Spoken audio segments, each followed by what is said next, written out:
और आइए सूरत मरियम ते आयत नंबर 41 पूरा रुकू जेड़ा अपने घर जाके पढ़ियो। के फरमाया वज़कुर फिल किताबी इब्राहीम,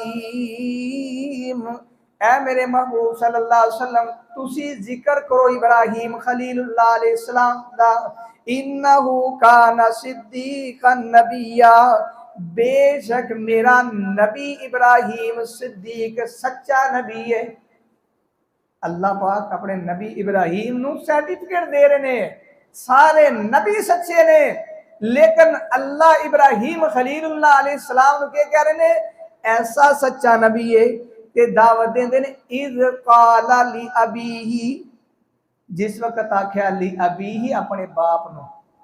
मैं बार बार कहना सूरत मरियम है ते तुसी अपने घर जाके पढ़ 41 नंबर आयत तो शुरू करना है, एक रुकू पढ़ना है। सूरत मरियम 41 नंबर आयत पूरा रुकू पढ़ना है। अपने बाप नू के कहंदे ने दावत देन लगे ने, इम्तिहान देखो इनू इम्तिहान कहंदे ने। बंदे नू डर लगदा यार मनु मेरा बाप मेरी विरासत खत्म ना कर दे, घरों ना कट दे, मनु नुकसान ना हो जाए। देखो ना कुर्बानी देन लगे ने, ए भी कुर्बानी है। असी समझने जानवर कुर्बान करना है कुर्बानी है, माल कुर्बान वक्त अपना अल्लाह की तौहीद की खातर जान कुर्बान, माल हर चीज रिश्तेदार कुर्बान किते। अपने बाप नू के कहंदे ने इज़ क़ाला लि अबीही या आबाती, बड़े प्यारे अंदाज नाल या आबाती, ऐ मेरे प्यारे अब्बा जान, लिमा ताबुदू तुसी क्यों इबादत करदे हो। सवाल किया नहीं है कि ना इबादत कर, ऐ नहीं है कि इबादत ना कर अब्बा जी, अगर आखन अब्बा जी इबादत ना करो ये तो होगी बदतमीजी। तो सवाल करना बदतमीजी नहीं है। सवाल तुसी कर सकते हो एक आलिम को, एक मुफ्ती को, एक मौलवी साहब को, पीर साहब को, बाप को, दाते को, उस्ताद को सवाल कर सकते हो, लेकिन हुक्म नहीं दे सकते। देखो ना उन्हें क्या क्या है, क्या अब्बा जी इबादत ना करो, बल्कि क्या क्या लीमा ताबुदू, ऐ अब्बा जी तुसी क्यों इबादत करते हो। इबादत तो मुराद के वे लीमा ताबुदू, अब्बा जी तुसी क्यों पुकार दे हो। लीमा ताबुदू अब्बा जी इन्हां दे सामने नजरो न्याज क्यों देंदे हो। लीमा ताबुदू अब्बा जी इन्हां दे सामने आके पुकार दे क्यों हो। इस सवाल किया ते नाल ही क्या आंदे ने लीमा ताबुदू मा ला यसमाऊ, ऐ अब्बा जी जेड़े सुनते को नहीं उन्हां दी इबादत क्यों करदे हो, जेड़े सुनते को नहीं उन्होंने पुकारते क्यों हो।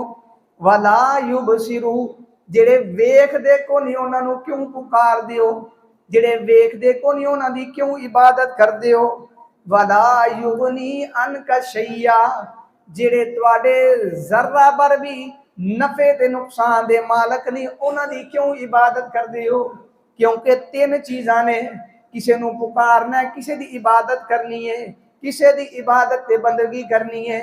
वो पहले नंबर ते सुनन वाला होवे, समी होवे, बसीर होवे, कदीर होवे।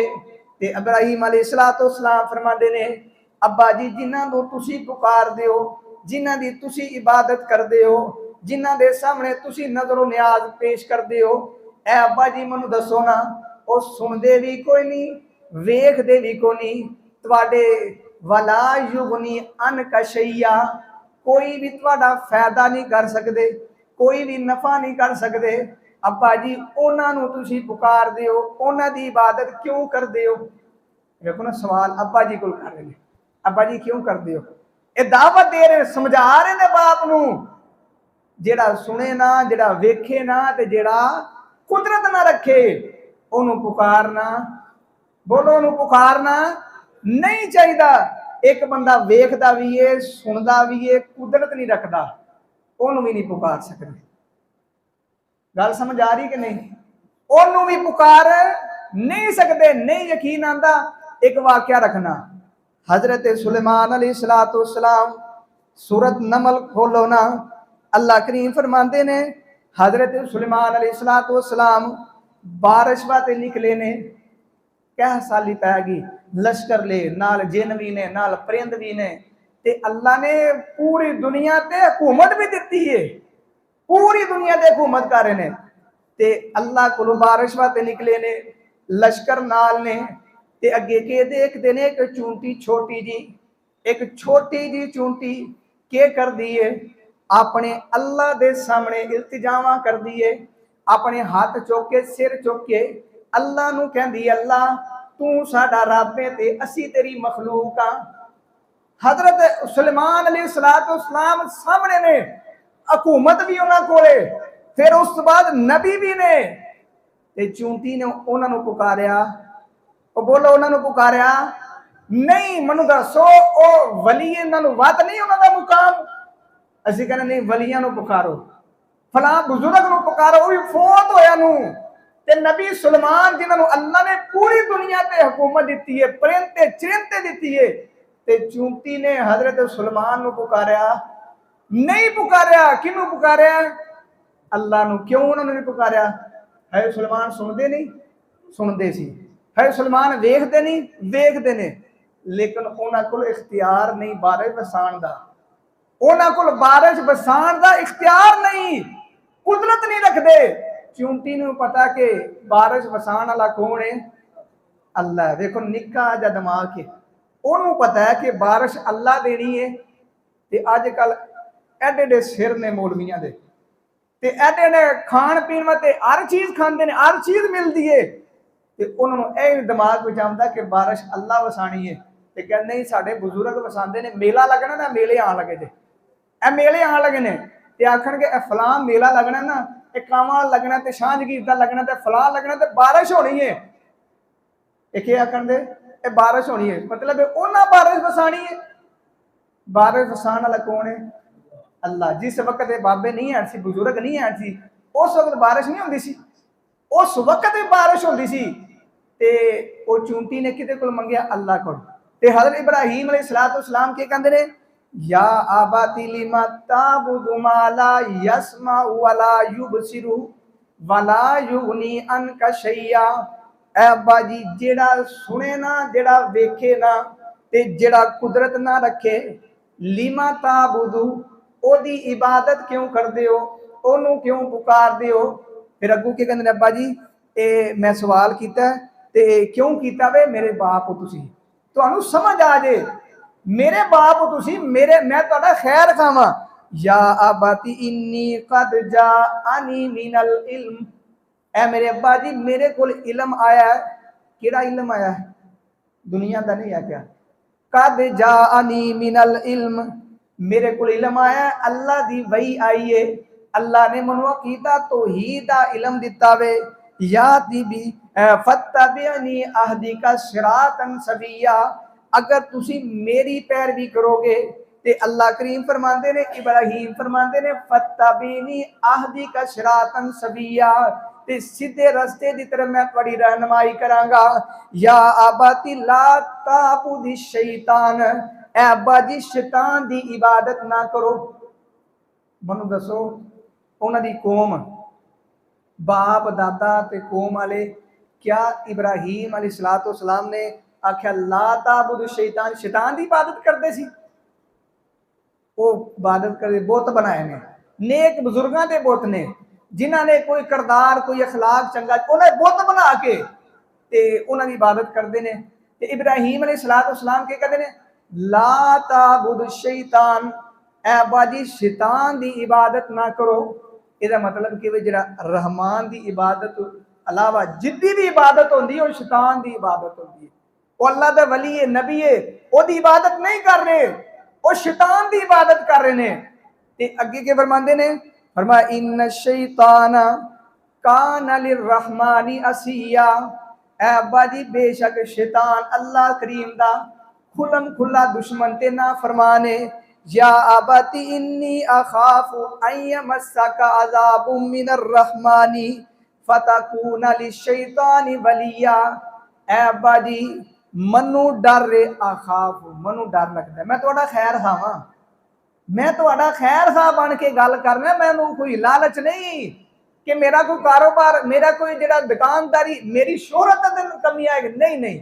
इन्नी अखाफु अयमस्सका अज़ाबुम मिनर रहमानी, कि तुसी इस हालत ते मौत आ गई ते अल्लाह दा अजाब बड़ा सख्त होएगा, अल्लाह के अजाब के अंदर मुबतला ना हो जाओ। अब्बा जी मैं तो तुहाडे खैर सही करके ये मैं काम कर रहा।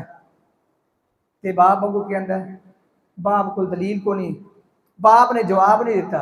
अगू क्या कर लगा, झगड़ा कर ला पे, लड़ाई कर ला पे। बाप ने लड़ाई क्या की थी, काला अरागिबुन अंता अन आलिहती या इब्राहिम, ऐ इब्राहिम अलैहिस्सलाम क्या तू साडे इलाहां तू इराज करना है, उन्हां तू भजना है, वो मनु दूर करना है, साडे इलाहां दी गुस्ताखी करना है। ला इल्लम तंतही, अगर तू बाज ना आया, अगर तू ना रुकिया, ला अर्जुमन्नका, मैं तनु पत्थर मार मार के खत्म कर देवांगा। वहजुरनी मलिया, या इस तरह कर मेरे तो दूर हो जा, मेरे तो दूर चला जा, मेरा घर छड़ के चला जा। ते इब्राहिम अलैहिस्सलाम कहते ने, काला सलामुन अलैक, ऐ अब्बा जी सलाम अलैकुम, ऐ मैं चला जे, मैं तुहानू समझा दिता, मैं दलील दे छड़ी है, अगू समझो ना समझो, ये मेरा काम पहुंचाना है, मेरा काम मनवाना नहीं। बाप ने कहा चलो अब्बा जी मैं तुहाडे लड़ाई नहीं करता, मैं बहस नहीं करता, साअस्तगफिरुल्लाह का रब्बी, मैं अपने रब को तुहाडे मुतल्लक इस्तिगफार तो मुराद है थे हदायत की दुआ करता रहांगा। अल्लाह मेरे बाप को हदायत दे दे, मेरे बाप को हदायत दे दे, मैं दुआ करता रहांगा। करके ना फिर एक मुकाम ऐसा भी है सूरत बकरा के अंदर, अल्लाह करीम फरमाते ने, इब्राहिम अलैहिस्सलाम ने नमरूद के सामने भी जरा ना वक्त के हुक्मरान के सामने भी दावत दी ना, जिस वक्त उन्हें आख्या बुलाओ, हाँ सारे इकट्ठे कर, इब्राहिम नू बुलाओ जी, जेड़ा कहता है कि मैं नमरूद की बादशाह, नमरूद जेड़ा ना रब नहीं मनता, मैं नमरूद की इबादत नहीं करता, बुलाओ जी इनू हुण मना लैने आ। देखो ना जेडे अमीर बंदे ने, जेडे ओहदेदार बंदे ने, वो कहते बुलाओ जी इन्हों, इंज बनाने, इंज बनाने, आकड़ होंदी इन्होंने विच, ते उन्हें आख्या बुलाओ। इब्राहिम अलैहिस्सलाम आए ने जिस वक्त, अल्लाह का कुरान कहता है, इज़ क़ाला इब्राहिम रब्बी अल्लज़ी युहयी व युमीत, इब्राहिम अलैहिस्सलाम आए, आके कहने लगे, इब्राहिम अलैहिस्सलाम रब्बी अल्लज़ी युहयी व युमीत, मेरा रब वो वे जिहड़ा जिंदा भी करता है ते मौत भी देंदा है। उन्हें क्या कहा, काला अना उहयी व उमीत, मैं भी जिंदा कर देना ते मौत भी दे देना। मुफस्सरीन लिखते ने, एक कैद वाले बंदे नू आजाद कर दिता, कहते देखो एदी कैद सी, इहनू सजाए मौत सी, देखो ना जिंदगी मिल गई ना। एक बंदा गुजरदा पिया बिल्कुल आजाद, ओनू फड़ के ओनू सूली ते टंग दिता, मैं मौत मेरे इख्तियार विच है, मैं मौत दी ते मैं ही जिंदगी दे छड़ी है। हजरत इब्राहिम अलैहिस्सलाम के कहते ने काला इब्राहिम फ़इन्नल्लाह याती बिशम्सी मिनल मशरिक़ी फाती बिहा मिनल मगरिब, कहने लगे अच्छा ए गल ने तेरे को जिंदगी ते तू एक हीला बहाना कर लिया है, ते इंज कर मेरा रब के करदा है, याती बिशम्सी मिनल मशरिक़ी, मशरक वालों सूरज कटदा है ते मगरब वालों गरूब करदा है, ते तू इंज चंग तेरे इख्तियार विच ना, तू कहना मेरे इख्तियार विच, फिर इंज कर मगरब वालों सूरज कट ते मशरक वाल डोब दे। अल्लाह करीम कहने फबुहितल्लज़ी कफर, उत्थे बोलती बंद, मुंह बंद हो गया, जवाब नहीं दे सकिया। ते मुफस्सिरीन लिखते हैं कि अगर वो कह देंदा कि ए मैं ही कढ़ना वा, के करना वा, ए मैं ही करना वा, मशरक वालों सूरज मैं करना ते मगरब वालों मैं ही डोबना, वो दावा कर सकता सी। लेकिन मुफस्सिरीन कहते हैं वो अगर दावा करदा ते ओदी कौम ने खुद ही कहना सी कि बाबा जी तुहाडे तो पहले सूरज निकलदा सी, तुसीं ते हुण पैदा होए ना, उहदे पहले बुजुर्ग भी ध्यान सी ना, उन्हां सवाल कर हुक्मरान नूं वक्त नमरूद नूं कहना सी तुहाडे तो पहले भी सूरज इधरों निकलदा सी ते हुण भी इधरों निकल रहा है ते इधर डुबदा पिया, ते ओह उंज ही चुप कर